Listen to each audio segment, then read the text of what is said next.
Good evening, friends. I hope all are you good.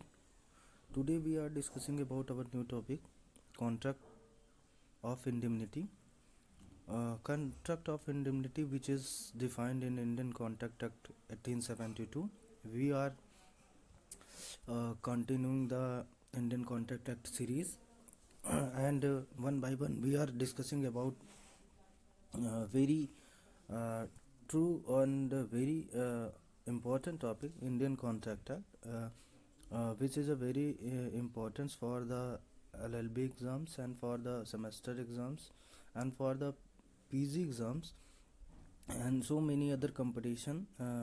The terms contract of indemnity topic is asked, and their importance we will know after the studies.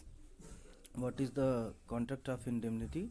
The contract of indemnity words, which is a from a Latin word indemnus, which means unhurt or free from loss. As we know, all the fundamental idea behind indemnity and identification to transfer a sum or all of the liability from one party to another. In contract of indemnity, there are two parties. Where is first of all, one is a indemnifier and one another is a indemnify party, which holds the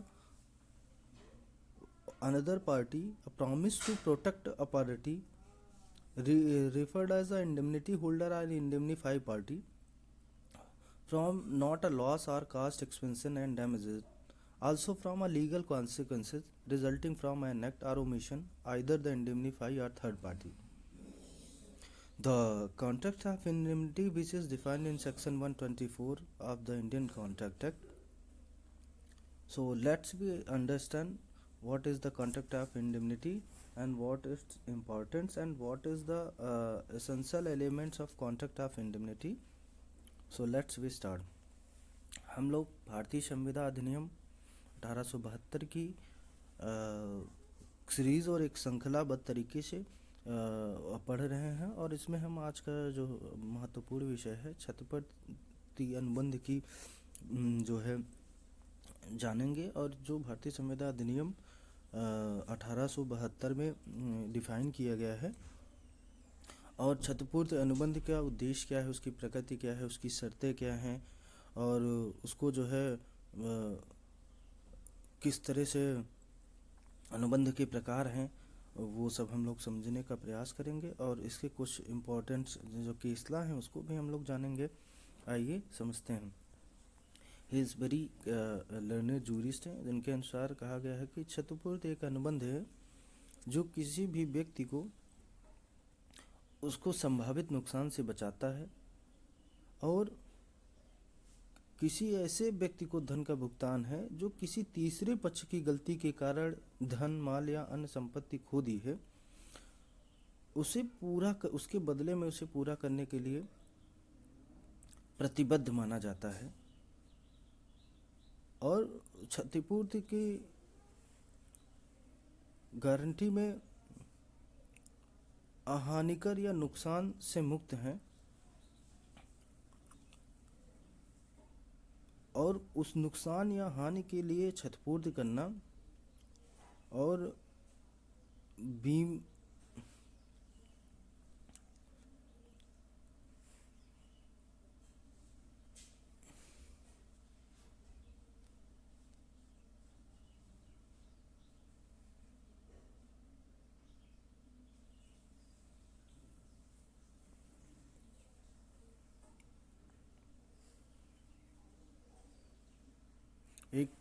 एक ऐसा वादा या अप्रत्याशित हानि से प्रतिग्रहिता को बचाने के लिए पक्ष जो है क्षतिपूर्ति अनुबंध में प्रवेश करते हैं और किसी कार्य के परिणाम स्वरूप बिना किसी नुकसान से बचाने का वादा करते हैं।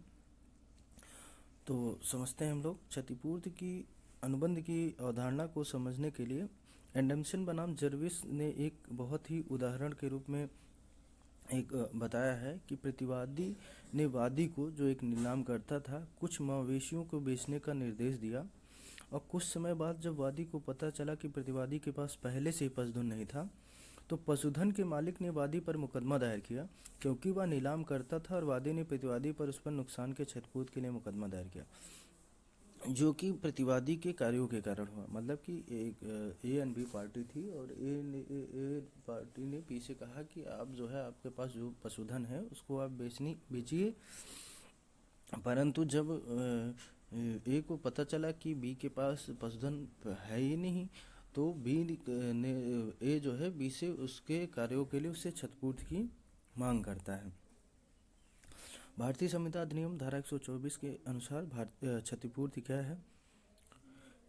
एक ऐसी संविदा जिसके द्वारा एक पक्षकार दूसरे पक्षकार को वचनदाता के आचरण अथवा किसी अन्य व्यक्ति के आचरण के कारण होने वाली हानि से बचाने का वचन देता है, वो क्षतिपूर्ति संविदा कहलाता है। क्षतिपूर्ति देने वाले व्यक्ति को क्षतिपूर्तिकर्ता कहा जाता है और जिस व्यक्ति को संरक्षण दी जाती है उसे क्षतिपूर्ति धारक कहा जाता है। इसमें क्षतिपूर्ति अनुबंध के प्रमुख तथ्य हैं वैध अनुबंध, और जो भी क्षतिपूर्ति की गई है उनमें वैध अनुबंध होना चाहिए। और क्षतिपूर्ति अनुबंध के तहत वैध अनुबंध के सभी मानदंडों को पूरा करना है, जिसमें वैलिड कंसिडरेशन हो और फ्री कंसेंट या स्वतंत्र सहमत भी शामिल है। हानि का संरक्षण क्या है? क्षतिपूर्ति अनुबंध का प्राथमिक उद्देश्य क्षतिपूर्ति प्राप्त करने वाले को संभावित हानि से बचाना है।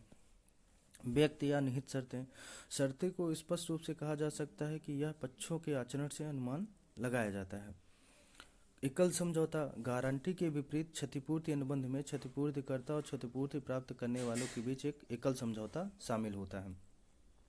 क्षतिपूर्ति अनुबंध की प्रकृति बीमा, क्षतिपूर्ति और गारंटी के अनुबंध प्रकृति में आकस्मिक होते हैं, और आकस्मिक अनुबंध एक ऐसा अनुबंध है जिसमें कुछ करने या न करने का प्रावधान है, यदि ऐसे अनुबंध के लिए कोई घटना सांपार्श्विक घटित होती है या नहीं होती है।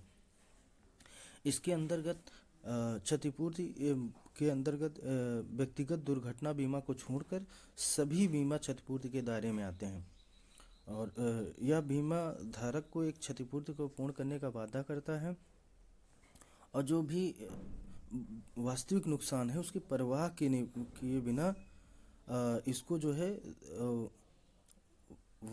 उसकी जिम्मेदारी होती है कि जो बीमा पॉलिसी या किसी भी आकस्मिक क्षति या हानि के लिए एक निश्चित सीमा तक मुआवजा दे, और खुद के नुकसान का मूल क्षतिपूर्ति बीमा के रूप में जाना जाता है। गारंटी के अनुबंध जो है क्षतिपूर्ति के अनुबंध के तीसरे पक्ष द्वारा अपने दायित्व को पूरा करने में विफलता के लिए ऋणदाता को मुआवजा प्रदान करने में एक सामान्य वाणिज्यिक कार्य करते हैं। ये commercial as a commercial work treat होता है। क्षतिपूर्ति का अनुबंध दूसरे के कार्यों के लिए उत्तरदायी होने का एक समझौता है, कॉन्ट्रैक्ट है, कि किसी सेकेंड पार्टी के एक्ट के लिए फर्स्ट पार्टी लायबल होती है। इसकी एक विशेषता यह है कि यह दो पक्षों के मध्य जो है होता है, और इसकी कोई विषय वस्तु प्रासंगिक नहीं है। क्षतिपूर्ति और अनुबंध की गारंटी के बीच एक प्राथमिक अंतर है। क्षतिपूर्ति के अंतर्गत क्षतिपूर्तिकर्ता किसी भी घटना में दायित्व का निर्वहन करने के लिए स्वतंत्र दायित्व ग्रहण करता है तथा स्वयं को प्राथमिक रूप से स्वैच्छिक रूप से उत्तरदायी बनाता है। मतलब जो भी एक्ट के लिए वो लाइबल होता है वो फ्री होता है और अपने वॉलंटरी कंसेंट से उसको उसमें एंटर करता है, और उस एक्ट के लिए वो लाइबल होता है। जीवन बीमा को छोड़कर बीमा के सभी अनुबंध क्षतिपूर्ति के अनुबंध हैं, लेकिन इसके विपरीत यह समान नहीं है कि जीवन बीमा के लिए व्यक्ति को अपने जीवन काल के दौरान प्रीमियम का भुगतान करना होता है। बदले में व्यक्ति को मृत्यु या परिपक्वता के समय प्रतिभूति प्राप्त होती है, चूँकि प्रमाणित हानि का अस्तित्व अनुपस्थित है जो क्षतिपूर्ति के अनुबंध के लिए आवश्यक है। इसलिए जीवन बीमा को क्षतिपूर्ति अनुबंधों से वर्गीकृत नहीं किया जा सकता। जीवन और व्यक्तिगत दुर्घटना बीमा के अलावा लगभग सभी बीमा क्षतिपूर्ति के अनुबंध हैं। मतलब कि आपको बीमा जो है वो लाइफ इंश्योरेंस और पर्सनल अगर कोई इंसिडेंट होता है वो सभी इस कॉन्ट्रैक्ट ऑफ इंडेमनिटी के पार्ट हैं, बाकी जो है वो नहीं है। कानूनी या न्याय संगत कर्तव्य से उत्पन्न होता है। गलत बयानी के मामले में क्षतिपूर्ति भी एक उपाय हो सकता है। कोई तीसरा पक्ष के अनुबंध निष्ठा के आधार पर क्षतिपूर्तिकर्ता पर मुकदमा नहीं कर सकता। जैसा कि एक वाद है, नेशनल पेट्रोलियम कंपनी बनाम पोपटलाल मुलजी, बॉम्बे उच्चतम न्यायालय का मामला है। न्यायबोर्ड अनुबंधों में क्षतिपूर्ति की अवधारणा में कई बदलाव किए गए। कॉन्ट्रैक्ट की जो टर्म्स कंडीशन थी उसमें बहुत बदलाव किया गया। इसके बावजूद उसका दायरा अभी भी सीमित है। यह अपने उद्देश्यों को उतनी ही अच्छी तरह से पूरा नहीं करता जितना इसे करना चाहिए। भारत के विधि आयोग ने अतीत में अपनी रिपोर्ट में इस अधिनियम के प्रवर्तन के बारे में अपनी चिंताएं प्रस्तुत की हैं। भारतीय अनुबंध अधिनियम के तहत दी गई परिभाषाओं को शामिल और क्षतिपूर्ति के प्रकार। क्षतिपूर्ति समझौते को उनकी प्रकृति और गठन के आधार पर दो वर्गों में वर्गीकृत किया गया है, express indemnity and implied indemnity. Express क्षतिपूर्ति और निहित क्षतिपूर्ति। तो एक्सप्रेस क्षतिपूर्ति का रूप लिखित या मौखिक समझौते में स्पष्ट रूप से बताया जाता है। यह दोनों पक्षों के अधिकारों, कर्तव्यों, दायित्वों को निर्दिष्ट करता है, जिसमें अस्पष्टता की कोई गुंजाइश नहीं रहती है। व्यक्ति क्षतिपूर्ति आमतौर पर निम्नलिखित में पाई जाती है। बीमा पॉलिसीज हो गई, कोई कंस्ट्रक्शन या निर्माण समझौते हो गए हैं, या एजेंसीज के रिलेटेड कोई भी अनुबंध होता है जिनमें एक्सप्रेस क्षतिपूर्ति यहाँ की जाती हैं। निहित क्षतिपूर्ति क्या है? निहित क्षतिपूर्ति में औपचारिक समझौते की आवश्यकता के बिना पार्टियों की परिस्थितियों और आचरण से उत्पन्न होती है, उनके एक्ट और सरकमस्टांसेस, कंडक्ट और सरकमस्टांसेस के अकॉर्डिंग इवॉल्व होती हैं। इसका एक उत्कृष्ट उदाहरण स्वामी सेवक का संबंध है, जहां स्वामी वैध निर्देशों के तहत कार्य करते समय हुए नुकसान के लिए सेवक की क्षतिपूर्ति देता है। मास्टर सर्वेंट रिलेशनशिप है। अगर कोई भी मास्टर के द्वारा सर्वेंट कोई कंडक्ट उनके बिहाफ पे परफॉर्म करता है और कोई हानि होती है, तो उसके लिए सर्वेंट जो है मास्टर लाइबल होता है सर्वेंट के लिए। जब वास्तविक मालिक ने निहित क्षतिपूर्ति को प्रदर्शित करने वाला एक उल्लेखनीय मामला एडम्सन बनाम जर्मिस है, जहां एक नीलामकर्ता ने मालिक के निर्देशों का पालन करते हुए सामान बेचा, जबकि वास्तविक मालिक ने नीलामकर्ता को उत्तरदायी ठहराया। तो यह निर्धारित किया गया कि नीलामकर्ता को बिक्री का निर्देश देने वाले मूल पक्ष में से वसूली करने का अधिकार था। क्षतिपूर्ति धारक के अधिकार। क्षतिपूर्ति धारक के अधिकार भारतीय संविदा अधिनियम 1872 की धारा 125 में क्षतिपूर्ति प्राप्त करने वाले पक्षों के अधिकारों का उल्लेख किया गया है। ये अधिकार सुनिश्चित करते हैं कि क्षतिपूर्ति धारक को अनुबंध के तहत पर्याप्त सुरक्षा और मुआवजा मिले। अधिकार क्या क्या हैं जो एक क्षतिपूर्ति धारक और क्षतिपूर्तिकर्ता के बीच में है? तो क्षतिपूर्ति की उसको वसूली करने का अधिकार है। क्षतिपूर्ति प्राप्त व्यक्ति क्षतिपूर्ति के दायरे में मुकदमे या कानूनी कार्यवाही से हुई सभी क्षतियों से वो अपनी जो भी कास्ट और रिम्यूनरेशन लगा है उसको वसूल कर सकता है। दूसरा, लागत की वसूली। कानूनी कार्रवाई को बचाव करने या आरंभ करने में जो भी एक्सपेंसेस हुए हैं उनके लिए वो क्लेम कर सकता है, दावा कर सकता है। क्षतिपूर्तिकर्ता ने विवेकपूर्ण तरीके से कार्य किया तो क्षतिपूर्तिकर्ता के निर्देशों का उल्लंघन नहीं किया। समझौते की राशि की वसूली। समझौते से निपटान में भुगतान की गई राशि ही उसकी वसूली कर सकता है, बशर्ते जो भी है उनका कॉन्ट्रैक्ट वो समझौता पूर्वक किया गया हो, क्षतिपूर्ति के आदेशों के विरुद्ध ना हो। क्षतिपूर्तिकर्ता के अधिकार। भारतीय संविदा अधिनियम में क्षतिपूर्तिकर्ता के अधिकारों का स्पष्ट विवरण नहीं दिया गया है, लेकिन न्यायिक उदाहरणों ने अधिकारों को स्पष्ट कर दिया कि क्षतिपूर्तिकर्ता क्षतिपूर्ति करने के बाद प्रतिस्थापना अधिकार प्राप्त होते हैं। इसका मतलब है कि क्षतिपूर्तिकर्ता क्षतिपूर्ति प्राप्त होने की स्थिति में आकर नुकसान की भरपाई कर सकता है। क्षतिपूर्ति अनुबंध में दायित्व की सीमा। क्षतिपूर्ति अनुबंध में धारा 125 क्षतिपूर्ति धारक को उपलब्ध देयता अधिकारों की सीमा को निर्धारित करती है। वादकर्ता किसी भी स्थिति में उत्तरदायी होगा, चाहे वादकर्ता कोई चूक करे या ना करे।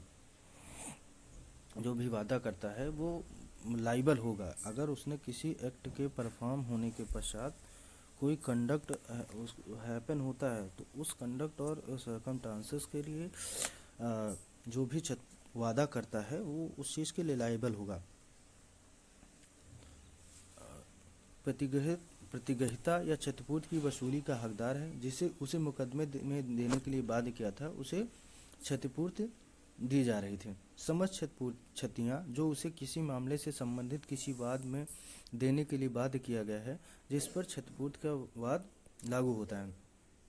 सभी लागतें जो उसे किसी भी मुकदमे में भुगतान करने के लिए मजबूर किया जाता है, अगर मुकदमा लाने या बचाव करने में से वादा करने वाले आदेशों का उल्लंघन नहीं किया गया या किसी भी क्षतिपूर्ति के अनुबंध की अनुपस्थिति में उसके लिए विवेकपूर्ण तरीके से काम किया गया होता, तो वो लायबल नहीं होता है। सभी राशियां जो किसी ऐसे वादे के समझौते के शर्तों के अधीन चुकाई गई हों, यदि समझौता वचनदाता के आदेशों के प्रतिकूल न हो, तो ऐसे क्षतिपूर्ति किसी संविदा के अभाव में वचनदाता और ग्रहीता के लिए क्षतिपूर्तिकर्ता के कर्तव्य और दायित्व। क्षतिपूर्ति अनुबंध की शर्तों को पूरी होने के बाद क्षतिपूर्तिकर्ता के कर्तव्य सक्रिय हो जाते हैं। इनमें शामिल है क्षतिपूर्ति प्राप्त व्यक्ति को हुई प्रत्यक्ष या अप्रत्यक्ष क्षति की प्रतिपूर्ति होती है। कोई भी डायरेक्ट इनडायरेक्ट जो भी एक्ट होते हैं उसके अकॉर्डिंग उसको जो है बेनिफिट्स मिलते हैं। क्षतिपूर्ति लागत क्षतिपूर्ति प्राप्त करने वाले द्वारा वहन की गई कानूनी लागतों का भुगतान बशर्ते कि अनुबंध की शर्तों का उल्लंघन न हुआ हो। क्षतिपूर्ति समझौता राशि सद्भावनापूर्वक भुगतान की गई समझौता राशि की प्रतिपूर्ति, जब तक कि समझौता अनुबंध की शर्तों के अनुरूप हो। क्षतिपूर्ति धारक के कर्तव्य और दायित्व। क्षतिपूर्ति प्राप्त करने वाले पक्ष के भी कुछ लायबिलिटीज होते हैं, जिनमें अनुबंध की शर्तों का पालन, मतलब जो भी कॉन्ट्रैक्ट किया गया है उसमें जो टर्म्स कंडीशन है उसको दायरे में रह के कार्य करना है और उसको फुलफिल करना है। हानि का समय, हानि को रोकने या न्यूनतम करने के लिए उचित कदम उठाना है। वास्तविक हानि की आवश्यकता, क्षतिपूर्ति का दावा करने के पहले यह सुनिश्चित करना कि वास्तविक हानि हुई है। अप्रत्याशित घटना या क्षतिपूर्ति दायित्वों पर अप्रत्याशित घटना के खंडों का प्रभाव कानूनी जांच का विषय रहा है। वुलवर्थ ग्रुप्स लिमिटेड बनाम SCT लॉजिस्टिक 2001 में New South Wales Supreme Court ने फैसला सुनाया, जिसमें अप्रत्याशित घटना में क्षतिपूर्ति के दायित्व से स्वतः मुक्त नहीं मिलती है जब तक कि स्पष्ट रूप से न कहा जाए। बचने के लिए अप्रत्याशित घटना और क्षतिपूर्ति खंडों को स्पष्ट रूप से तैयार करने के लिए महत्व पर जोर दिया जाता है कि इससे कोई आगे चल के कोई विसंगतियाँ उत्पन्न न हो। क्षतिपूर्ति अनुबंध का महत्व। क्षतिपूर्ति अनुबंध विभिन्न उद्योगों में जोखिम प्रबंधन के लिए एक महत्वपूर्ण उपकरण के रूप में काम करते हैं कि आगे जो मिसहैपनिंग होगी उससे प्रोटेक्शन कैसे मिले, इसके लिए ज़रूरी होता है कॉन्ट्रैक्ट ऑफ इंडेमनिटी। अप्रत्याशित नुकसान के विरुद्ध वित्तीय सुरक्षा और संरक्षण प्रदान करना। कोई भी जो है पहले से या कोई जो भी संभावित घटना घटती है उससे फिनेंशियल प्रोटेक्शन के लिए ये बहुत ज़रूरी होता है कॉन्ट्रैक्ट ऑफ इंडेमनिटी। जिम्मेदारी और देनदारी को स्पष्ट करके सुचारू लेन देन के लिए सुविधा प्रदान करता है। क्षतिपूर्तिकर्ता और क्षतिपूर्ति दाता दोनों में क्षतिपूर्ति धारक दोनों की क्या क्या अपनी राइट्स, ड्यूटी एंड लायबिलिटी है, उनको भी बाखूबी कॉन्ट्रैक्ट ऑफ इंडेमनिटी डिफाइन करता है। क्षति या लागत की वसूली के कानून उपाय प्रदान करना है। और जो भी कॉन्ट्रैक्ट ऑफ इंडेमनिटी के दरमियान अगर कोई भी लागत की वसूली करना हो या कोई भी उनके लिए लीगल प्रोटेक्शन या लीगल कॉन्सिक्वेंसेस को रिफॉर्म करना हो तो उनके लिए भी ये एक हेल्पफुल होता है। निष्कर्ष है, क्षतिपूर्ति का अनुबंध एक आवश्यक कानूनी साधन है जो संभावित नुकसान और देनदारियों के पक्षों की रक्षा करता है। भारतीय अनुबंध अधिनियम 1872 द्वारा शासित यह क्षतिपूर्तिकर्ता और क्षतिपूर्ति प्राप्त करने वाले दोनों के लिए स्पष्ट अधिकार और कर्तव्य स्थापित करता है। जैसे कि देयता की शुरुआत अस्पष्ट बनी हुई है, न्यायिक व्याख्याओं ने मूल्यवान मार्गदर्शन प्रदान किया है, चाहे वह व्यक्ति हो, निहित हो, क्षतिपूर्ति अनुबंध हो, संविदात्मक संबंधों में विश्वास को बढ़ावा देना हो या जोखिमों को कम करने में कॉन्ट्रैक्ट ऑफ इंडेमनिटी अपनी महत्वपूर्ण भूमिका निभाता है। इन अनुबंधों की बारीकियों को समझकर पक्ष अपने व्यवहार में अधिक सुरक्षा और अनुपालन सुनिश्चित करते हैं। तो ये कॉन्ट्रैक्ट ऑफ इंडिमनिटी था और हम लोगों ने इसको समझा और इसको जो है जानने का प्रयास किया है। और कुछ जो है मेजर डिफरेंसेस हैं कॉन्ट्रैक्ट ऑफ इंडिमनिटी और कॉन्ट्रैक्ट ऑफ जो है गारंटी को, वो हम लोग आगे नए चैप्टर में समझेंगे। बहुत बहुत धन्यवाद। बने रहिए आपकी अपनी यूट्यूब चैनल अपनी विधि यूनिवर्सिटी में।